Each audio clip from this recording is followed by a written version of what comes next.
আপনার গপ্প বহুত পরে আমরা বই আমরা মীমাংসা যাই। দিনে দুপুরে প্রকাশ্যে শটগান উঁচিয়ে জমি মাপায় বাধা দিলেন ওয়ার্ড স্বেচ্ছাসেবক লীগ পদপ্রার্থী নেতা।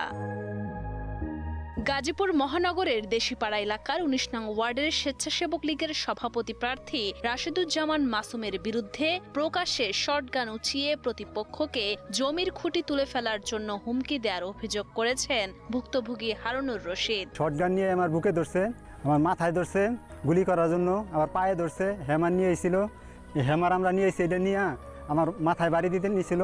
ভুক্তভোগী হারুনুর রশিদের দাবি, দেশিপাড়া মৌজায় পারিবারিক সূত্রে ১ একর ৪২ শতাংশ জমির মালিক তিনি, কিন্তু বেশ কিছুদিন ধরে সেই জমি দখল করে রেখেছেন স্থানীয় ফজল হাজির ছেলে রাশেদুজ্জামান মাসুম ও তার পরিবারের লোকজন।